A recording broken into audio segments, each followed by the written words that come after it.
वाली डूंगरी माँ बैठी महामाई हो, वाली डूंगरी माँ बैठी महामाई हो। तीन लोकी में होते जयकार तू चंडी दाई हो, तीन लोकी में होते जयकार तू चंडी दाई हो।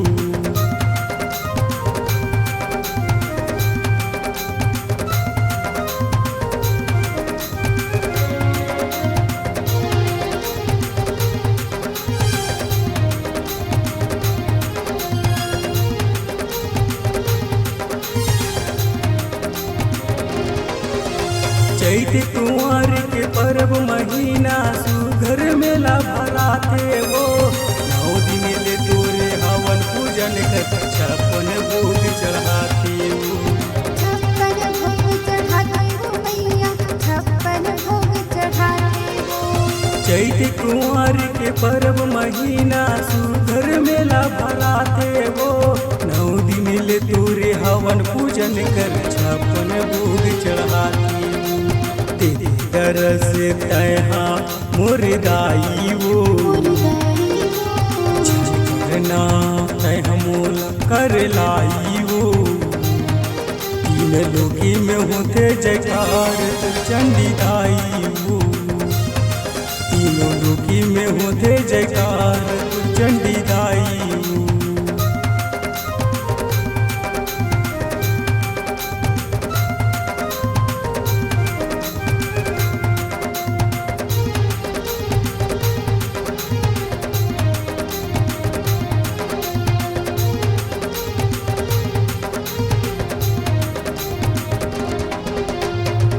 बाबा बजरंग बली आवे तुर रखवार वो। ऊपर तुरे मंदिर बने पूजा पाली तोरे द्वार। पूजा पाली तोरे द्वार मैया, पूजा पाली तोरे द्वार। मेरा बाबा बजरंग बली आवे तुर रखवार वो।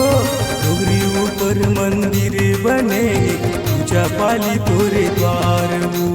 कर हसुला सिंगार मोरे दाई वो, जग गाय तोरे जसला महामाई वो।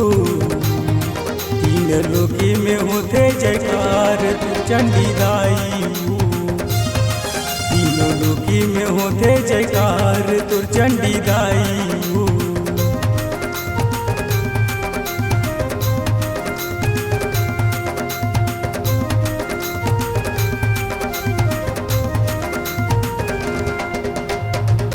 वाली डूंगरी माँ बैठी महामाई हो, वाली डूंगरी माँ बैठी महामाई हो। तीन लोकी में होते जयकार चंडी दाई हो, तीन लोक में होते जयकार चंडी दाई हो। तीन लोकी में होते जयकार चंडी दाई हो, तीनों लोकी में होते जयकार तुर चंडी दाई हो। तीन लोकी में होते जयकार तुर चंडी